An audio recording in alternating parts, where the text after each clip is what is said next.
que cuando yo partí haciendo esta cuestión era porque llegaba mucho paciente con diagnóstico de diferentes características, habitualmente pinzamiento o dolores de características de artrosis que funcionaban de manera rápida, habiendo tenido una condición bien compleja, supuestamente, desde el punto de vista imagenológico, desde el punto de vista de los diagnósticos que se le había hecho, incluso desde el punto de vista del dolor importante que tenía. Entonces, cuando empecé a ver yo este tema de el análisis de esta condición de la cadera, resultó que finalmente los pacientes empezaban a responder de manera habitual, como si no fuera tan grave su situación, o si la estructura en sí pareciera no tener que ver con la condición real de la cadera, y eso se empezó a repetir, a repetir, a repetir, hasta que finalmente pudimos darle una estructura, hace hartos años atrás un curso, y finalmente migró hacia, por ejemplo, hacer un curso de pinzamiento de cadera, un curso de cadera en forma integral, con artrosis, etcétera, que nos permitió darle una visión diferente.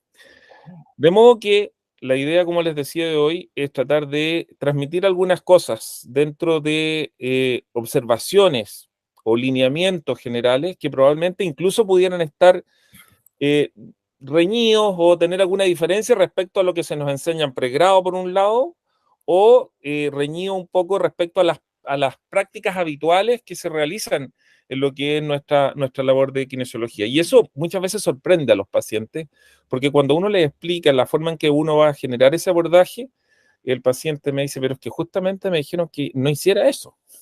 Entonces, cuando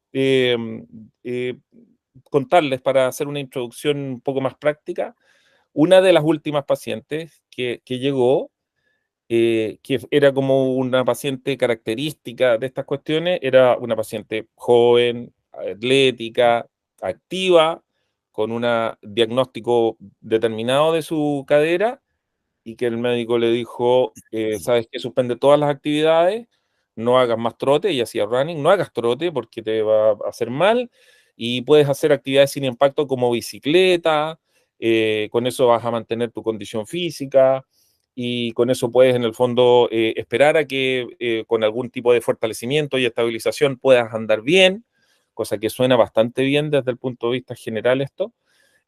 Finalmente, en la evaluación de esa paciente, determinamos que la bicicleta le hacía mal, ¿ya? La bicicleta empeoraba su condición, así bien categórico, no es una duda, es una aseveración clara. La bicicleta empeoraba la condición de su cadera y por el contrario, el trote no le generaba molestia. De hecho, la historia de ella, de esta paciente, era que el trote, durante las actividades físicas y particularmente durante el trote, la paciente no generaba dolor. Entonces, cuando me dice en la primera sesión, me dice, y vamos a correr hoy día, si yo llevo un mes sin correr, entonces, ¿cómo me vas a hacer correr si ya me dijeron que, que eso me hacía mal? Entonces, cuando hacíamos la revisión de su historia, nos dábamos cuenta de que sistemática y en forma consistente, actividades de esas características no le generaban empeoramiento ni dolor, era como que empezó a tener sentido de que en realidad parecía ser de que la indicación no estaba bien hecha. Pero no solamente eso, una vez después de trotar, comprobamos, por ejemplo, en este caso, y lo podemos discutir durante la sesión de hoy o durante este webinar, de que esa condición de la bicicleta la empeoraba. Entonces, yo me he decidido justamente a hablar sobre el tema y con harto énfasis en la evaluación, en el manejo, en la dosificación y en los tipos de ejercicio, porque es relativamente, y digo aquí entre comillas, relativamente fácil hacer una pauta de trabajo cuando nosotros tenemos una buena historia. Y particularmente esta es una historia como bien característica que era importante comentarlo porque al final nos da un poco de ordenamiento respecto a cómo tendríamos nosotros que hacer una evaluación, hacer una historia. Entonces, esta historia que yo les acabo de contar se replica de diferentes formas con pacientes con artrosis, con pacientes con diagnóstico de pinzamiento, con pacientes de una tendinopatía del glúteo medio, con pacientes, etcétera, con dolor inespecífico en la zona de la cadera, etcétera. Y encontrar estos diagnósticos, que también nosotros le llamamos diagnósticos diferenciales, no es lo típico, obviamente se hace de alguna forma cuando tenemos este esquema más ordenado, obviamente tenemos algunas posibilidades de poder ayudarle a estos pacientes, ¿ya? Entonces, antes de ir hacia las preguntas que me habían hecho anteriormente, que las tengo aquí, sobre, por ejemplo, imagenología, sobre el diagnóstico tisular, es decir, cuál es el tejido, buscar si es que se puede hacer alguna relación con en tejido y dolor de cadera, respecto a la educación del paciente, respecto a algunos paradigmas como qué es lo que tenemos que evitar, qué pasa si duele la cadera, si tenemos que evitar algunas actividades en sí. Me preguntaron sobre el screening o tamizaje para evaluar y cómo saber la dirección de tratamiento. Esas son como las, las preguntas que me hicieron. Yo no sé si alguien quiere aprovechar de romper el hielo y hacer una pregunta en relación a lo mismo que yo les mencioné o en relación a alguna otra cosa, porque a lo mejor no todos me mandaron preguntas.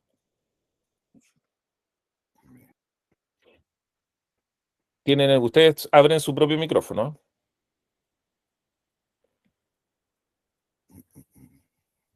o incluso como paciente, porque como les digo, aquí hay un par de pacientes que están presentes ahora, que han sido pacientes míos y que a lo mejor desde el punto de vista del paciente también sería interesante que lo comentaran. Antes de hablar yo solamente me gustaría escuchar a alguno de ustedes.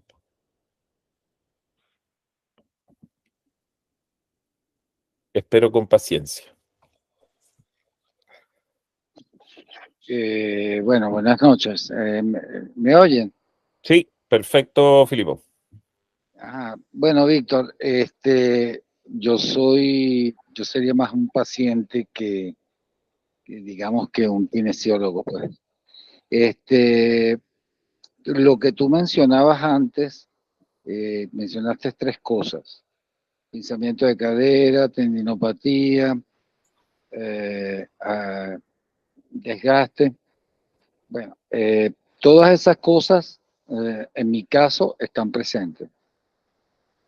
Llevo 2 años yendo de un fisioterapeuta para otro, buscando, en fin, realmente no he podido mejorar. Digamos que la mejoría se da, qué sé yo, por un par de días y luego otra vez el mismo síntoma. He dejado paulatinamente de hacer lo que hacía, mm, montañismo, incluso camino muy poco, ¿ok?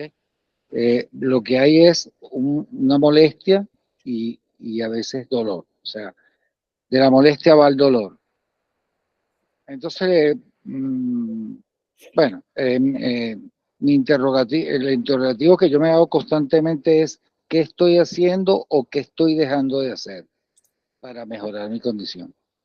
Eh, Finalmente, he reducido, porque soy una persona muy inquieta y necesito hacer ejercicio, lo he reducido a movilidad, a algunos ejercicios, eh,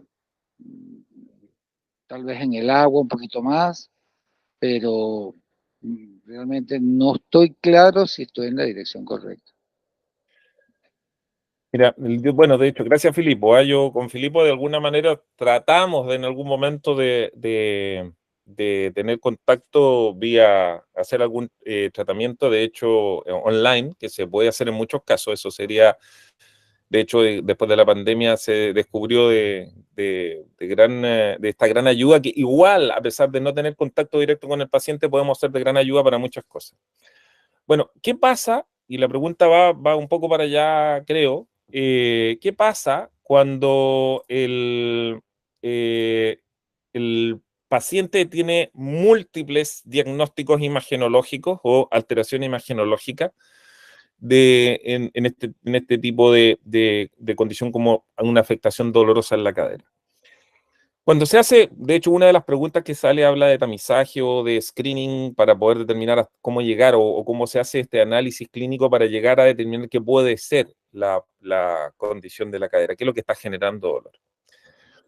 Una de las cosas, primero, que es importante que ustedes sepan, de que se han hecho un par de investigaciones bastante interesantes que pueden ser criticadas como cualquier otra, pero interesantes en qué sentido, que se está buscando establecer relación entre la aparición de síntomas dolorosos en las extremidades que puedan tener su origen en la columna vertebral, en este caso, si es de la cadera, columna lumbar.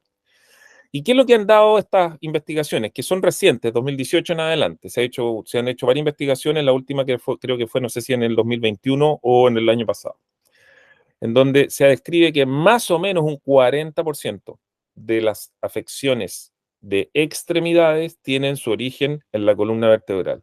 Pero ¿cómo? Si yo tengo una imagen que dice acá que yo tengo una tendinopatía en el glúteo, o tengo un labrum roto, o tengo artrosis, o tengo pinzamiento, o tengo X otros diagnósticos. Cuando nosotros nos fijamos particularmente en este tipo de situaciones y tenemos una serie de imágenes que nos refrendan que efectivamente hay una alteración del punto de vista de la estructura, es sumamente fácil llegar a una conclusión debido a que tengo dolor en la zona de la cadera, la imagen dice que tengo una alteración y me duele cuando muevo la cadera. Entonces, digamos, parece que el análisis clínico se detiene ahí. Sin embargo, cuando hacemos el levantamiento de la historia, cuando hablamos con el paciente y le preguntamos respecto a estas 24 horas de manifestación, muchas veces y yo le llamo así, este puzzle clínico, no encaja en forma ni siquiera perfecta, ni siquiera estamos hablando de que sea un encaje perfecto para poder decir que estamos en lo correcto, sino que ni siquiera se acerca muchas veces para poder hacer este match entre imagen y la condición del sujeto. ¿Y a qué me refiero con esto? Que una de las situaciones que se repite en la historia es que el paciente me dice, no, lo que pasa es que a mí me duele mucho más cuando yo estoy acostado, cuando estoy en reposo. O sea, ese es un ejemplo dentro de las historias. Entonces, cuando el paciente dice, no, a mí me duele más en reposo que en actividad, una de las cosas que me llama la atención es por qué una articulación que tiene algún grado de deterioro, un deterioro que a veces el dolor es bastante incapacitante, el paciente se queja mucho más cuando está en reposo que en actividad. En una articulación de carga pierde un poco de sentido este tipo de situaciones porque en realidad el deterioro estructural debiera habitualmente, no siempre, dejo esa pequeña bajada, habitualmente debiera generar un empeoramiento con la actividad, más que con el reposo. Entonces nos encontramos frecuentemente con este tipo de situaciones en la historia que, ¿sabes qué? Si te duele más en reposo, yo voy a ir a investigar si realmente el problema está en la cadera o está en otra parte, en este caso pensando en la columna. Otra condición importante dentro de la historia para saber si tiene relación con la condición específica es si el dolor es intermitente o constante. Si el dolor es constante y que no me deja, que está ahí las 24 horas del día, aunque varía en intensidad, uno pudiera pensar en una característica inflamatoria. Pero hay veces en donde el dolor es intermitente, es efectivamente está presente y no está presente, se va durante varias horas o se va en periodos largos de tiempo y después puede ser bastante incapacitante. Entonces muchas veces en la imagen aparece o una tendinopatía o un derrame articular o una bursitis o algún factor que pareciera ser a la imagen inflamatorio, un edema óseo, por ejemplo, pero resulta que el dolor es intermitente y muchas veces con la actividad, en vez de empeorar, mejora. Entonces, tampoco encaja en el esquema. Cuando nosotros vemos que ese tipo de historias, que es sumamente frecuente, no encaja en la historia, entonces nosotros ahí nos damos cuenta que en realidad nos enfrentamos quizá a una condición que probablemente dista de la imagen que nosotros estamos estableciendo. Entonces, cuando tenemos múltiples diagnósticos, nosotros nos tenemos que convertir en verdaderos investigadores, porque en realidad tenemos que empezar a ver, por ejemplo, un tendón. Si tengo un tendón de glúteo medio afectado, habitualmente el tendón de glúteo medio afectado debiera generar dolor mucho más frecuentemente en carga que en reposo. Sin embargo, es frecuente que el paciente diga que le duele mucho más en reposo que en carga. ¿Te duele subir escaleras? ¿Te duele caminar? ¿Te duele estar de pie? ¿Te duele trotar? Y la respuesta consistentemente muchas veces es no. Por otro lado, vamos a pensar de que esa historia es real, de que el paciente sí, sabéis que me duele cuando camino, cuando troto, cuando efectivamente que la carga le genera dolor. Sin embargo, si es que yo encuentro de que hay algún tipo de ejercicio o terapia que genera un efecto duradero en donde quito el dolor, no puede ser de que un tendón cambie rápido su condición. El tendón habitualmente se puede adaptar incluso hasta en 8 o 12 semanas. Entonces, si yo cambio rápidamente la condición de un tendón, también me pongo a dudar si efectivamente el problema era tendinoso o no. ¿A qué me refiero con esto? Es muy difícil conocer en forma profunda las alteraciones mecánicas de las articulaciones, porque podemos tener una condición idéntica entre un paciente y otro. Desde el punto de vista de la estructura, puede que tenga el mismo daño, puede que tenga la misma edad, haga el mismo deporte, haga todo exactamente igual, y finalmente nos encontremos de que un paciente se manifiesta de una manera y otro completamente diferente. Un paciente puede tener dolor constante, el otro no. En uno le puede doler correr y el otro se siente mejor corriendo, etcétera. Por lo tanto, es sumamente complejo desde ese punto de vista tratar de encasillar a los pacientes en sistemas de trabajo. Por eso me violenta tanto ver en internet cuando dicen, haz este ejercicio para quitarte el dolor X. Porque finalmente lo que están haciendo es buscar esa bala de plata que le va a servir a todo el mundo para una condición que supuestamente tiene. Y muchas veces nos vamos a encontrar, obviamente, de que al final es marketing. Un marketing de mala calidad, pero que finalmente, como llega a todo el mundo, esos pacientes llegan a nosotros diciendo que hacen A, B, C, porque lo vieron en internet, porque saben que le hace bien, etcétera, etcétera, etcétera. ¿Ya? De modo que, desde ese punto de vista, creo que es sumamente importante hacer este match, como yo les decía, entre lo que significa las imágenes, por ejemplo, o lo que el diagnóstico que se encuentra el paciente, junto con esta historia clínica detallada para poder dirigir una pauta de trabajo que realmente vaya a generar alguna respuesta objetiva. Y particularmente respecto a eso, por ejemplo, el tema de los test ortopédicos, los test de que se realizan clínicamente en la consulta médica o en la consulta kinésica, ya se sabe con largueza, con bastante claridad, de que no son confiables, no son válidos, no son reproducibles y que por lo tanto son un elemento más dentro de la toma de decisiones. Por lo tanto, si nosotros hacemos un examen físico, muchas veces nos vamos a encontrar con pacientes que efectivamente con esos test sienten dolor, pero no son esas las formas en que nosotros vamos a tener que evaluar, sino que probablemente eso va a ser una lista de cosas que vamos a tener que revisar y eso forma una parte mínima que podría no variar incluso y que el paciente efectivamente se sienta mejor, vuelva a su normalidad y algunos test van a poder seguir positivos durante largo tiempo.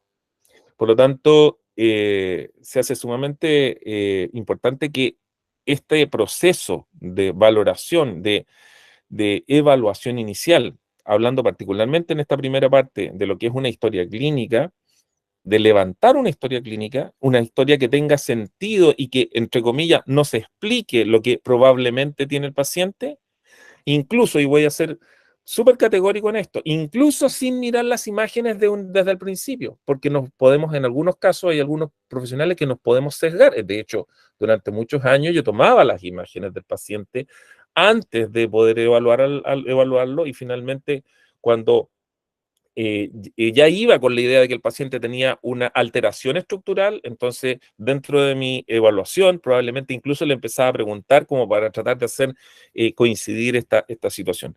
En la actualidad, mi sugerencia, esto es una sugerencia, ¿no es? Obviamente, eh, para no sesgarse, habitualmente yo le pido, si trae los exámenes, los dejo encima de mi escritorio y habitualmente hago la historia clínica antes de mirar los exámenes. Eh, entonces, muchas veces el paciente me dice, bueno, pero no vas a ver lo que me pasa. Y yo le explico, parte del proceso educativo. Mira, voy a hacer la historia, porque si yo veo los exámenes me voy a sesgar y le pregunto y le explico un poco respecto a esto y me voy a tomar el tiempo de poder hacerte las preguntas a cabalidad para poder tener un- la mejor historia posible para saber si tu historia en esta imagen.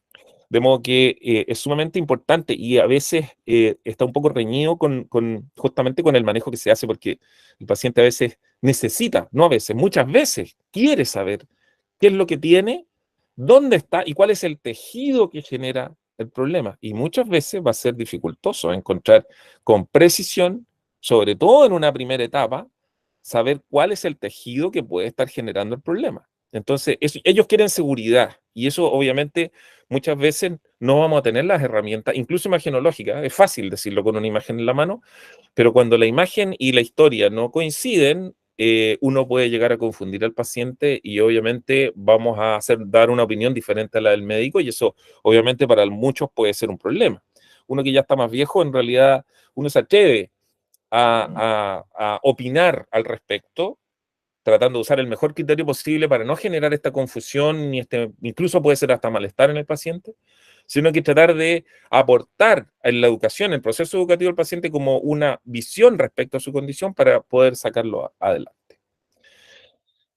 No sé si quieren hablar de algún otro tema en particular respecto a lo que estamos hablando, porque como les digo, yo tengo varios temas que pudiera sacar aquí, pero me gustaría ver si hay alguien que quiera poner algún otro tema en la mesa. Víctor, ¿cómo andás? David García te saluda. ¿Cómo estás, David? Gracias por estar aquí presente. Dale, gracias por la oportunidad. Te la hago sencillo.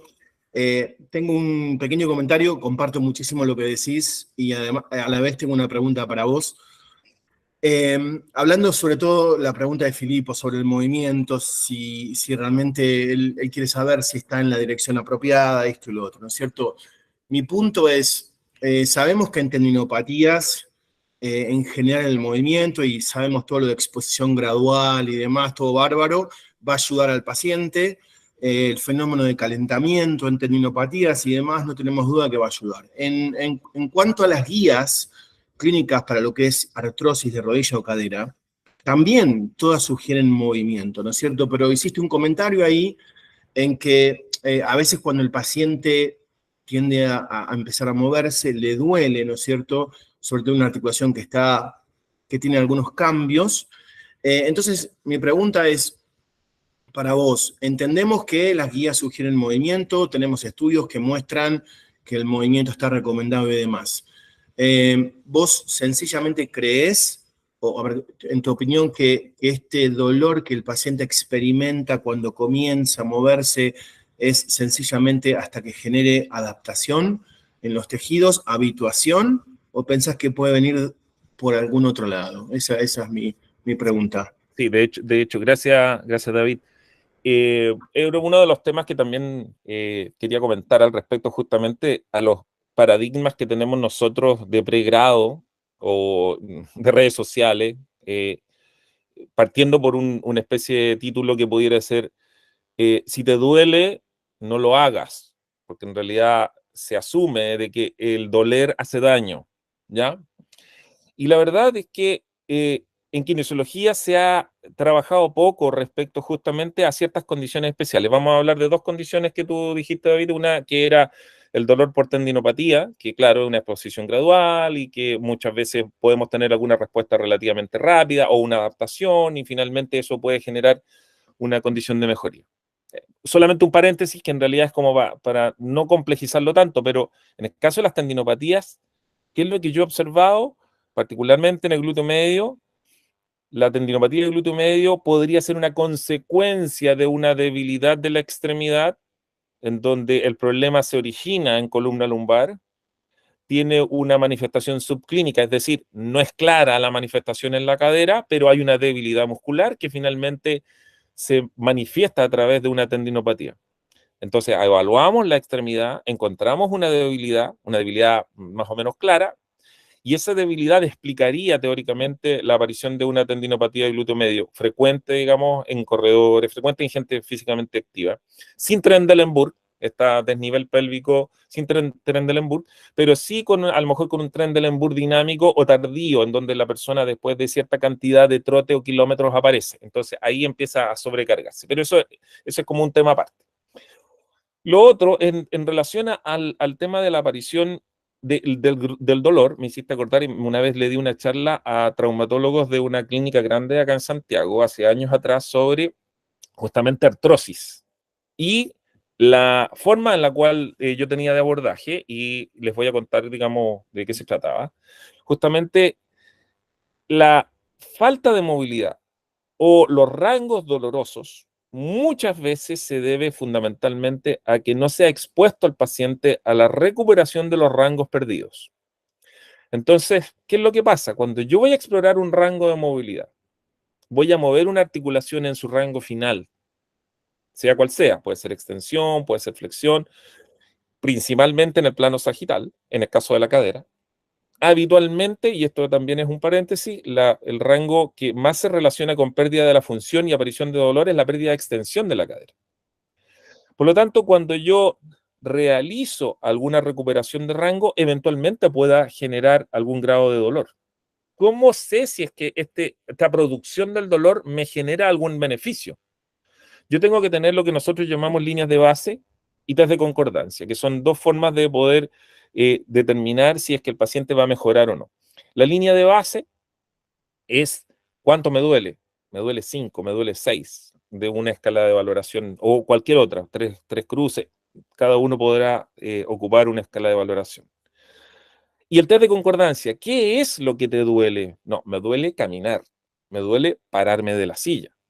Algo que sea consistente, algo que no sea que a veces me duele pararme de la silla y a veces no. Entonces eso no sirve como test. No, siempre que me paro de la silla, me duele cuando me paro. Eso sí es consistente y eso lo puedo utilizar como una forma de valoración.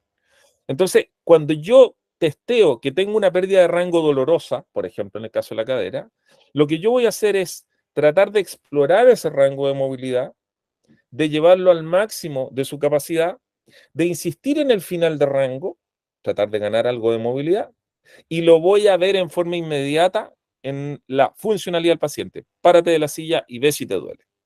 Sabes que me duele exactamente igual. Ok, vamos a tratar de asegurarnos de esto y vamos a insistir probablemente en ese rango restringido o incluso doloroso.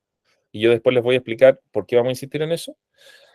Y lo vuelvo a hacer ponerse de pie y el paciente me va a decir, sí, sabes que no hay cambio. Entonces podemos desechar probablemente si he sido consistente y bien claro en tratar de ganar rango, incluso doloroso, en ver si es que esto se traduce en una mejoría en un test, en este caso un test de concordancia, que es para saber si es que está mejor o no. ¿Cómo sé si ese dolor finalmente es beneficioso o no, o le estoy generando un daño? Habitualmente los dolores que se espera debieran ser absolutamente transitorios. Sí, sabes que me duele hacer este ejercicio, pero después de terminar el ejercicio rápidamente vuelvo a la normalidad.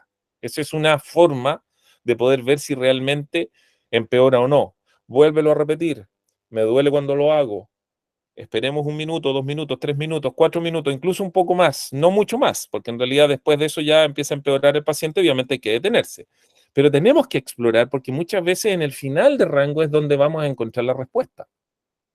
Eso fue lo que pasó con el primer ejemplo que les decía de la chica, que responde igual, en este caso muy parecido, un paciente con una artrosis moderada, que una paciente, por ejemplo, que tenía, en este caso esta paciente que le explicaba al principio era de un pinzamiento de cadera. Ella tenía restricción de la movilidad en extensión, se aplicó una movilidad en extensión pasiva a máximo rango y se generó una mejoría de los síntomas que ella tenía. Y cuando hizo bicicleta, que fue en el sentido contrario, es decir, flexión repetida, ella perdía su rango de movilidad ganado anteriormente con el ejercicio de, entre comillas, extensión de cadera pasiva que le estábamos haciendo, incluso con un poco de molestia o dolor. Entonces, de alguna forma, lo que nosotros debiéramos tratar de explorar en forma ordenada, sistemática, porque en realidad esta cuestión no es como aleatoria, ni, esto es lo que tú tienes mal, entonces vamos a hacer eso, porque habitualmente el paciente funciona en esa dirección, sino que vamos a ir a explorar y vamos a ir a comprobar después, en la parte clínica, con estos test que yo les digo que son habitualmente el paciente se los entrega, para saber si genera algún cambio en forma más importante. ¿Cuáles serían las guías? Dolor, rango de movilidad, fundamentalmente. Tercero, funcionalidad, si es que en el fondo mejora funcionalidad. Pero muchas veces el paciente ganando rango de movilidad, vamos a generar un cambio en el dolor y eso confirma de alguna manera que el ejercicio, a pesar de que duele, genera un cambio sostenido y positivo para la condición posterior. Yo no sé si con eso en parte, a lo mejor, David, puedo contestar algo de tu pregunta. Sí, no, entiendo lo que estabas diciendo, sobre todo cuando estresamos mecánicamente a las articulaciones en distintos testeos y demás, tanto en extensión o demás.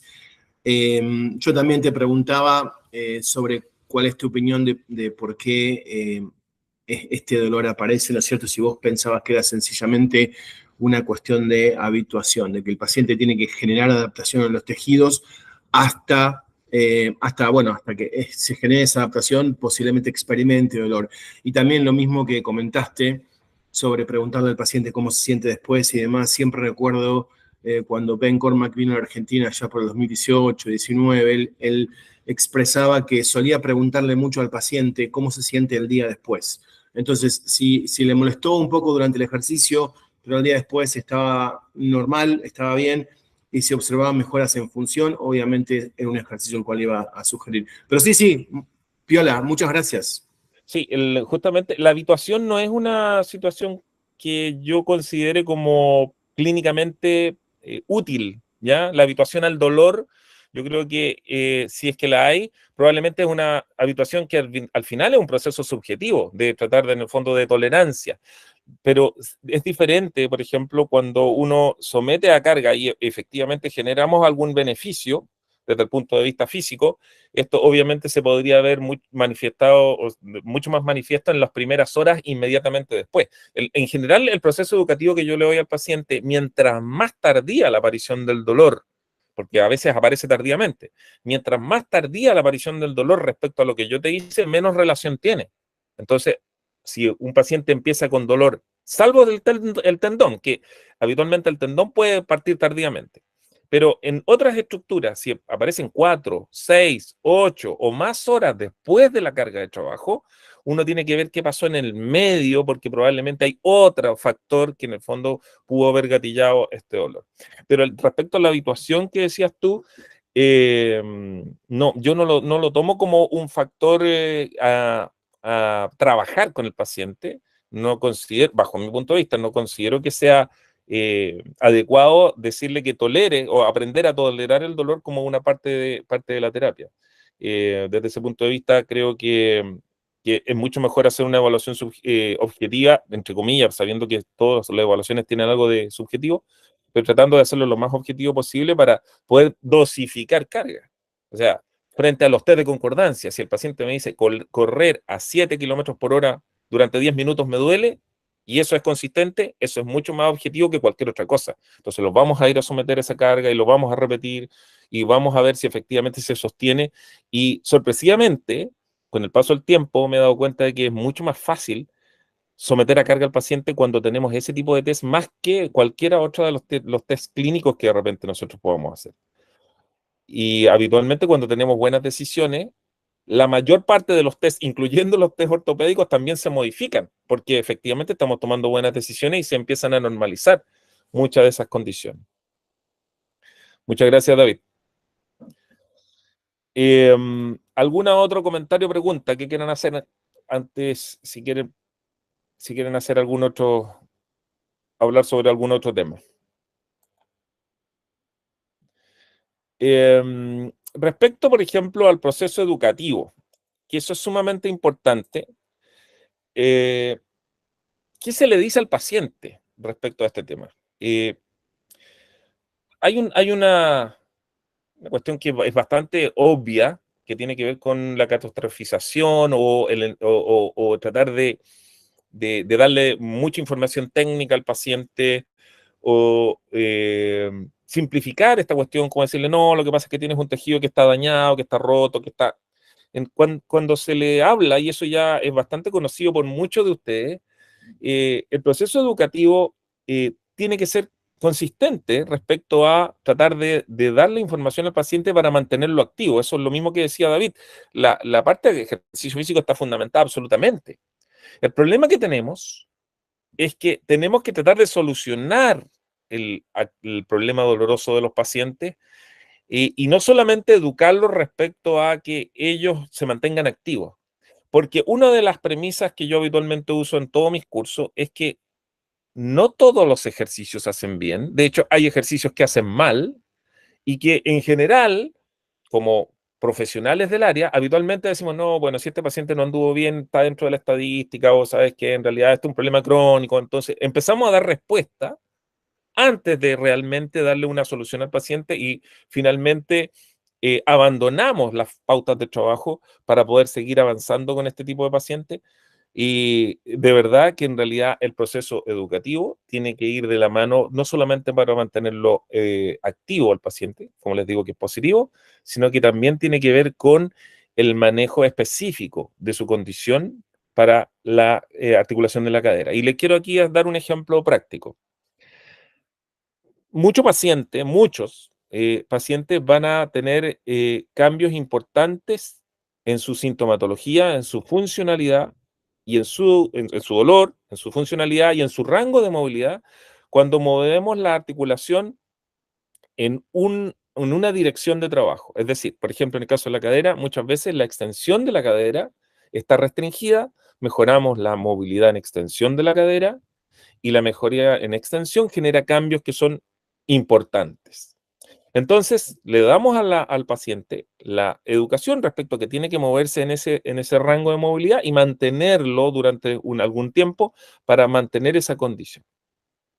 Entonces, cuando nosotros somos capaces de poder distinguir que hay una dirección de trabajo que nosotros le llamamos dirección de preferencia, y eso también es un concepto que ustedes debieran buscar en publicaciones, la dirección de preferencia es algo que está absolutamente confirmado, estudiado, tiene fundamento clínico, de que casi todas las articulaciones tienen lo que nosotros llamamos una dirección de preferencia, que se mueve en una dirección y las condiciones de la articulación mejoran, y cuando la muevo habitualmente en el sentido contrario, empeoran. El ejemplo que les di de la primera paciente es así. Ella movíamos la articulación de la cadera en extensión y mejoraba, hacía bicicleta, que era movilidad de la cadera en flexión, y empeoraba. Eso es bastante claro. El problema en kinesiología es que habitualmente no se da en el trabajo de comprobar eso. Y como no se da en el trabajo de comprobarlo, se supone que el ejercicio hace bien. Entonces, como suponemos que el ejercicio per se hace bien, no importa lo que haga, si al final igual va a andar bien. Las primeras publicaciones que se hicieron, por ejemplo, sobre pinzamiento de cadera, hace 12 años, en el año 2011 se hizo la primera publicación de tratamiento de pinzamiento de cadera, hablaban de ejercicio y las fotos que salen eran entrenamiento del core, entrenamiento de fuerza de los glúteos, entrenamiento de los aductores, entrenamiento abdominal en general, partiendo del core, ejercicio de estabilización de la pelvis, etc. El tratamiento duraba meses y la mejoría era relativa. Ese fue el primer estudio que se hizo. Cuando nosotros hacemos una pauta de trabajo actualmente, nosotros vamos a buscar respuesta en este tipo de pacientes de pinzamiento en días a semanas para saber si responde o no, a diferencia de lo que se hacía en el 2011. Y todavía hoy muchas publicaciones y muchos colegas todavía siguen haciendo programas de trabajo sumamente complejos, porque se supone que el ejercicio hace bien para este tipo de condiciones y muchas veces lo que hacen en el fondo es entrenar al paciente. Y cuando se les somete a alguna pregunta a colegas que están entrenando o tratando pacientes, yo le digo, ¿cuál es el efecto de ese ejercicio sobre la condición de tu paciente? La respuesta es más o menos estándar, se las voy a resumir, es como obvio porque estamos estabilizando. Yo le digo, ¿el paciente está inestable? Sí, está inestable porque en realidad tiene una condición en la cadera, pero ¿le evaluaste si estaba inestable? ¿De qué manera determinaste la inestabilidad? Ya, suponiendo que la hayan determinado, ¿cómo vas a evaluar el efecto de ese ejercicio sobre la estabilidad del paciente y después vas a suponer de que ese ejercicio generó mejoría? Es casi imposible, dadas estas condiciones en las cuales nosotros trabajamos, de que podamos determinar con precisión el grado de efecto de las terapias generales sobre condiciones específicas. Entonces, por eso los estudios en general han sido de tan larga data, porque finalmente estos estudios lo que han hecho es finalmente generar efectos generales de la condición, y se ha establecido de que estas mejorías podrían ser debidas, digamos, a lo que nosotros llamamos, y eso es un gran tema, la historia natural de la enfermedad. Todas las condiciones, todas las afecciones, todas las condiciones de deterioro de algún tejido o articulación tienen lo que nosotros llamamos una historia natural de la enfermedad, y que si no la conocemos, al final muchas veces apostamos a mantener al paciente activo mientras esta condición natural de la enfermedad tiene un ciclo de aparición, de estabilización y a veces de desaparición. Por lo tanto, si no conocemos eso, muchas veces vamos a estar apostando. Esto es como cuando trato a un paciente de columna lumbar, que sé que en 2 semanas el 80% de esos pacientes va a andar mejor. pero hay un 20% que no anda mejor y se prolonga en el tiempo. A ese tipo de pacientes es el que nosotros debiéramos apuntar nuestro conocimiento, al 20, al 10% del paciente complejo, porque muchos de nuestros pacientes van a tener una historia natural y el dolor se les va a pasar, como en muchos casos. Por lo tanto, el proceso educativo, me fui un poco del tema, pero finalmente volvemos a lo mismo. El proceso educativo respecto a esto tiene que ver justamente con cómo entender su condición, cómo explicársela desde el punto de vista de lo que le dice el médico, qué es lo que le dice el kinesiólogo y después qué es lo que le tiene que decir al profesor, incluso después cuando el profesor que lo entrena o el entrenador con el cual hace deporte, para poder hacer una progresión y que permita volver nuevamente a la normalidad, ya sea de actividades de vida diaria o deportiva. De modo que el proceso educativo tenemos que entender, como les decía, haciendo el resumen, historia natural de la enfermedad para saber de qué se trata, ¿ya? Después de eso, conocer, digamos, cuál es la dirección de preferencia para poder darle pautas de trabajo en una dirección que vayan a generar mejoría, explicarle por qué y demostrárselo. Yo al paciente le demuestro cada vez que llega cuál es el efecto de hacer el ejercicio en una dirección y hacerlo en el sentido contrario. No es teoría, es práctica, el paciente lo tiene que vivenciar. Entonces, cuando nosotros nos encontramos frente a este tipo de pacientes, que muchas veces son incrédulos de un formato de trabajo que dista de lo que es habitual, de la corriente, del ejercicio de estabilización, de la bicicleta, en donde ellos dicen muchas veces, no, yo sé lo que tengo que hacer, si esto ya me ha pasado tantas veces, y uno les demuestra que en realidad hay pensamientos que son diferentes y que pueden orientarlos mucho más hacia conseguir el objetivo. Tenemos que darnos el tiempo para eso y finalmente tratar de entregarlo hacia el profesor o el entrenador con información para después tomar contacto con ellos y que este seguimiento sea hecho a más largo plazo. Esa es mi opinión respecto a la parte educativa. Yo no sé si hay alguno de ustedes que tenga alguna duda o pregunta respecto al proceso educativo con respecto incluso a algún paciente especial. Pues me gustaría escucharlo a ustedes también.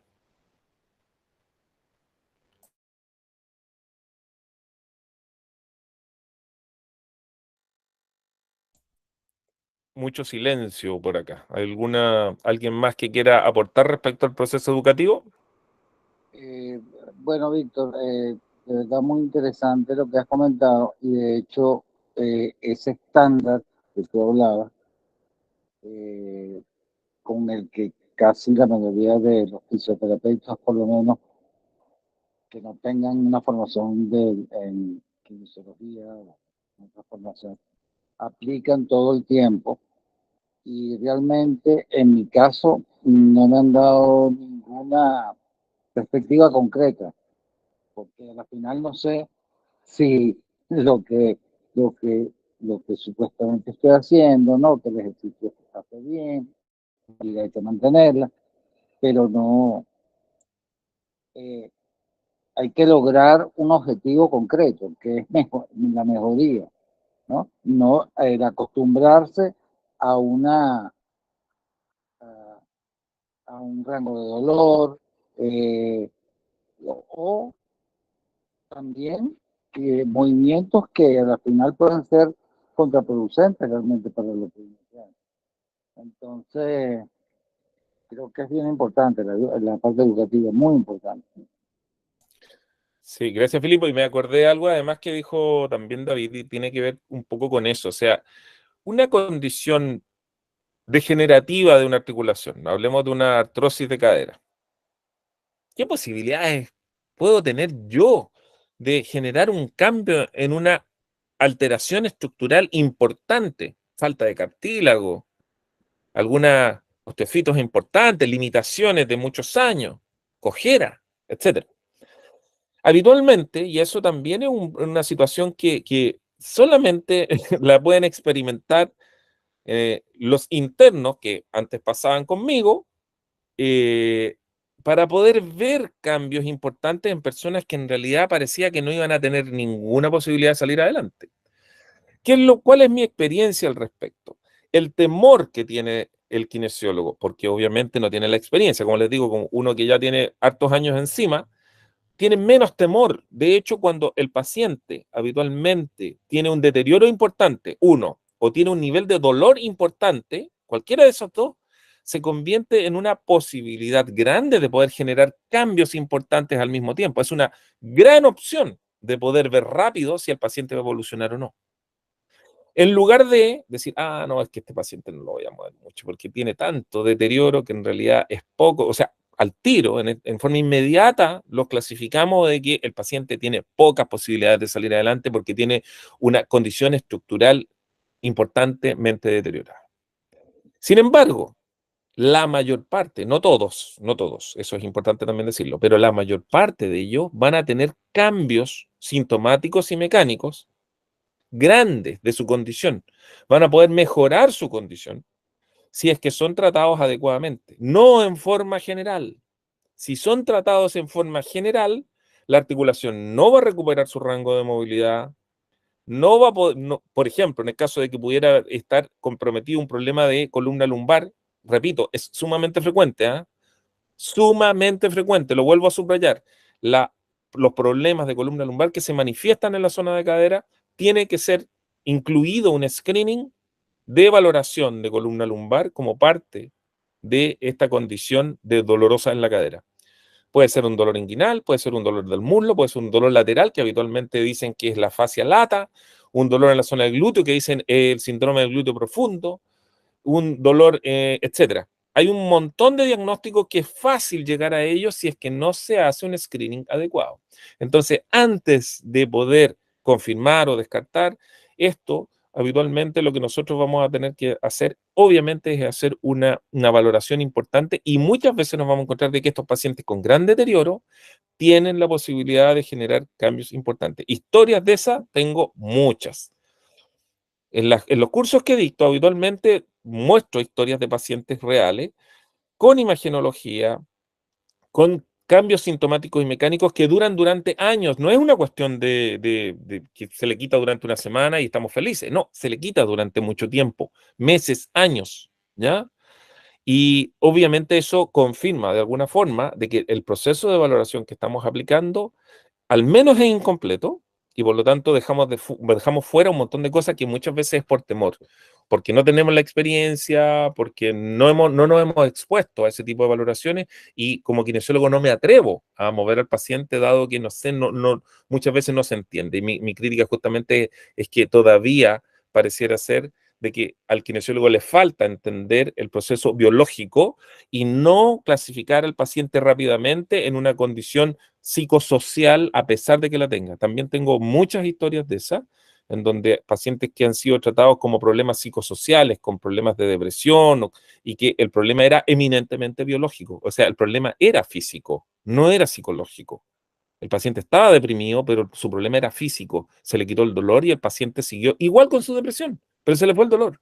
Entonces, ese match que habitualmente hay ahora, yo estoy mucho más abierto que antes a considerar estos aspectos psicosociales que antes efectivamente era absoluta y totalmente mecanicista.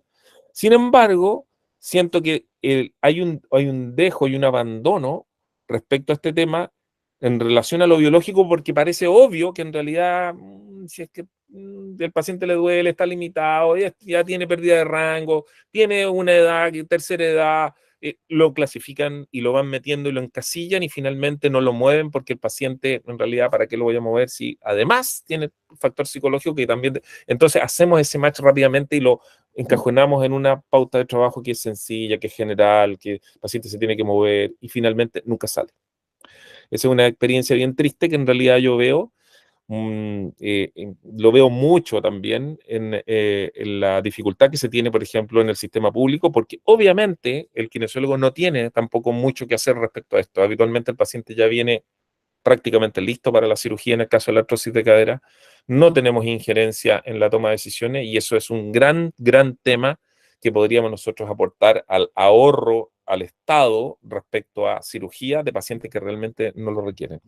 Sin embargo, no tenemos esa posibilidad, ¿ya? Comentarios al respecto, antes de pasar al último tema, porque ya se nos acaba el tiempo. Víctor, te hago la última y no jorobo más. No, dale. Escucha, no, con respecto a esto que estás mencionando, que es muy interesante. Dos preguntas rápidas. Una, ¿vos pensás que es significativo llegar a un diagnóstico respecto a cadera, ¿no? Llegar a un diagnóstico preciso, etiquetar, por así decirlo, al paciente Digo esto porque salen estudios con respecto a dolor lumbar no específico, dolor cervical no específico, en los que a veces da lo mismo, inclusive hay estudios en lo que es tendinopatías de rodilla, dolor anterior de rodilla, distintos ejercicios sabemos que generan beneficios en las personas y a veces da lo mismo el tipo de ejercicio que hagas y las regiones que trabajes, por ejemplo, trabajes rodilla o trabajes cadera y demás, vos pensás, pero a su vez hay estudios, por ejemplo, yo recuerdo uno con dolor cervical, en el cual un abordaje específico, con ejercicios específicos, realizados por mucho menor tiempo, genera mucho más cambio que ejercicios generales.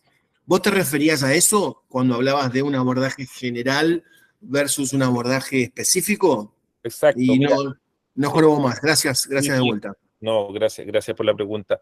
Sí, mira, cuando uno hace el screening para poder determinar, digamos, la historia, saber si es agudo, es crónico, si tiene una dirección de preferencia, habitualmente la persona, no, voy a pensar en una historia típica, me duele cuando estoy sentado, me duele cuando le llevo la rodilla al pecho, me duele cuando no puedo abrocharme con dificultad los cordones de los zapatos, cuando estoy sentado en el baño. Todo eso flexión podría identificar de que hay una dirección de trabajo y uno puede después tratar de evaluar, por ejemplo, si la flexión repetida o la extensión repetida genera cambios en ese tipo de cosas y ahí uno puede hacer un ejercicio específico para poder determinar esa pauta de trabajo.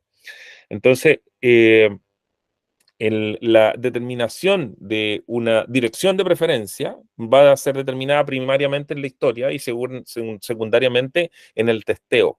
Cuando nosotros hacemos el testeo, habitualmente, además, dejamos, y eso es como una exigencia personal y hay varios profesionales que lo hacen de la misma forma, es tratar de dar un ejercicio, que sea lo suficientemente claro como para poder determinar si ese ejercicio en sí, esa dirección de trabajo y ese rango de movilidad va a generar un cambio en este testeo que estábamos hablando. Y vamos a determinar probablemente 2 o 3 cosas que son las más significativas. Una de las dificultades, algo paralelo a lo que me estás preguntando, es que habitualmente un paciente de larga data te va a traer 20, 30, 40 cosas que le duelen. Bueno, tratamos de hacer la limpieza con harto cuidado, con harto tino, para poder dejar 3, 4 o 5 cosas prioritarias y nos vamos a ir a esas 5, no a las 30. Y una vez identificado eso, nosotros vamos a determinar si estas pautas de trabajo específicas, ojalá un ejercicio, a veces 2, pero la mayoritariamente 1, genera el cambio esperado. En muchos casos es posible generar estos cambios en forma específica con un ejercicio en una dirección y en una intensidad determinada para poder después confirmar de que nosotros tenemos esa pauta de trabajo en esa dirección. Puede que haya quedado algo de la pregunta pendiente, David. No sé si me la puedes repetir, por favor, para ver si quedó algo fuera. No, por ahí si pensás que es importante realmente que lleguemos a un diagnóstico, pero es una etiqueta, sea tendinopatía de glúteo medio, no sé, fascia lata, artrosis, impingement, lo que sea, o podemos sencillamente decir dolor de cadera, trabajar al respecto. Sí, ese era lo último. Gracias, Víctor. Muy buen comentario. Gracias, David, de nuevo. Mira, hay ocasiones en donde, y muchas ocasiones en donde están todas las etiquetas como para poder determinar de que el paciente tiene un pinzamiento de cadera. Muy claro, tiene dificultad en la rotación interna, tiene una flexión dolorosa, qué sé yo, le duele en C, tiene imágenes, tiene una ruptura del labrum, tiene un pinza, tiene varias cosas que nos pueden hacer este check para determinar que efectivamente estamos frente a un pinzamiento. Pero si yo soy capaz, y eso me ha pasado muchas veces, por eso partimos con el curso hace muchos años, con el curso de pinzamiento de cadera. ¿Qué pasa si en el fondo ciertas maniobras hacen desaparecer por largo rato los síntomas de cadera que caracterizaron ese diagnóstico? No, ya no tiene limitación, no tiene un dolor en la rotación interna, no tiene dolor en la flexión, pero sí lo tenía, antes lo tenía, pero sigue con la imagen de este pinzamiento. Lo mismo pasa con la artrosis, digamos, pero el manejo de pinzamiento es como está de moda y la cantidad de cirugías de pinzamiento sigue aumentando. Entonces, nosotros nos encontramos frente a esa etiqueta que muchas veces, si el paciente, yo genero un cambio sintomático y mecánico y logro que el paciente funcionalmente en lo que a él le dolía le deje de doler y las imágenes siguen iguales, entonces probablemente estaríamos frente a probablemente algún síndrome doloroso de la cadera con características de pinzamiento, pero resulta que si fuera el pinzamiento, nosotros no modificamos la estructura sigue exactamente igual. Por lo tanto, lo más probable es que se manifestaba, la cadera se estaba moviendo mal, probablemente esa estructura, si es que está demasiado amorfa, por decirlo de alguna manera, esta cabeza no está esférica, sino que está ovalada, probablemente en el futuro a lo mejor va a seguir generando problemas, eso tendría que evaluarse en un tiempo más, pero si yo le genero beneficios a más largo plazo, podría simplemente ser catalogado con esta etiqueta, como dices tú, de un síndrome doloroso de cadera, observación, posible pinzamiento y valoración a los 6 meses o al año con una resonancia para saber si hay un deterioro estructural. Pocos pacientes me ha pasado con eso, pero que en general la mayor parte de estos dolores característicos de pinzamiento se van y no vuelven por mucho tiempo. Meses y años se podrían mantener pacientes sin dolor. Hay pacientes que requieren la mantención con el ejercicio para mantenerse sin dolor y otros que hacen el ejercicio por un periodo de tiempo y se olvidan del tema. Lo mismo, como dices tú, pues estas etiquetas que nosotros ponemos, muchas veces, y aquí hay una escuela que me hiciste acordar, Mark Glasslet, con el cual voy a tener el honor de hacer clase en 2 diplomados, uno en Brasil y otro acá en Chile. Mark Glasslet, que ha publicado un montón respecto a sacroilíaca, columna lumbar. Mark hipotetiza que se puede llegar a un diagnóstico etiológico tisular por descarte, no por testeo, sino que como esto no es y como esto no es, probablemente esto es, ¿ya? Eso es una forma de poder llegar probablemente a generar algún tipo de etiqueta y habitualmente, que también me parece bastante lógico, puede ser tardío, no ni una primera sesión ni una segunda sesión, probablemente vamos a tener un diagnóstico en la medida que el paciente empieza a responder. Nosotros vamos a ir descartando estos diagnósticos hasta que nos quedemos probablemente con uno. Y probablemente ahí podamos darle una explicación. Pero una de las cosas que yo diría, particularmente respecto al comentario que hiciste, es que el diagnóstico etiológico o el diagnóstico tisular es dificultoso hacerlo y la utilización de imágenes para apoyarse para esto obviamente cambia radicalmente la forma de abordaje y por eso mismo yo habitualmente lo dejo en un segundo lugar antes de utilizarlo. Me parece bastante lógico lo que dice Mark y eventualmente se pudiera llegar por descarte o en segunda instancia a generar un diagnóstico finalmente para una condición en la cadera. Bien, muchas gracias, Víctor, entendido. muchas Gracias. gracias, David. No sé si tienen alguna otra pregunta. Ya son las 10 de la noche, de modo que yo particularmente me siento muy contento de su asistencia. Espero que les haya servido por lo menos para guiar un poco o a lo mejor desordenar, no tengo idea, a lo mejor desordenar su forma de pensar, pero esta cuestión efectivamente hay que estar permanentemente actualizándose con información porque la parte clínica va cambiando, hay que estudiar, hay que tener evidencia, hay que tener experiencia clínica para ir opinando respecto a los resultados de pacientes, de forma de que yo los insto a que obviamente sigan estudiando y formándose. No tengo ningún problema. Ustedes tienen el WhatsApp, los agregué a todos. Si quieren hacer algún comentario, alguna sugerencia, no tengo ningún problema. Yo voy a seguir haciendo estos webinars, de modo que pueden visitarme o en la página web de cursosdekine.com o en la página en YouTube, que aparece también, aparece ahí. Ustedes me buscan por mi nombre, Víctor Andrés Olivares Ibarra, o en Instagram también, por donde ustedes ya me contactaron. Así que no sé si quiere alguien decir unas últimas palabras antes de terminar.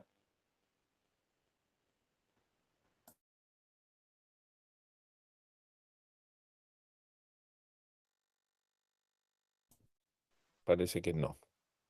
Buena, Víctor, ¿me escucha? Muchas Sí. gracias, Víctor, muchas gracias. Acá en la clínica, entonces no puedo poner mucha atención a la primera parte, pero lo otro que comentó es súper interesante y dar las gracias entregar información de esta forma, porque a uno le permite cuestionarse cosas, desordenarse cosas, y ir planteándose nuevas formas también para abarcar pacientes, como tú decías, más complejos. Así que agradecido por la oportunidad. Perfecto. Bueno, como les digo, quedamos en contacto. No sé si alguien más, antes de despedirme. ¿No? No, agradecerte y de solo decirte que espero que todo lo que tenés allá atrás no sean libros de kinesiología, porque yo pensé que tenía mucho en casa, pero si esos son todos libros de kine, me deprimo automáticamente. Así que un abrazo. No, muchas gracias, David. Te mando un abrazo también. Estamos en contacto. Bueno, les mando un abrazo a todos y le agradezco su haber escuchado con paciencia. Y nos estamos viendo de nuevo porque seguramente los voy a avisar para el próximo webinar de este u otros temas. Así que les mando un abrazo a todos. Que estén bien. Chao. Gracias. Chao, chao.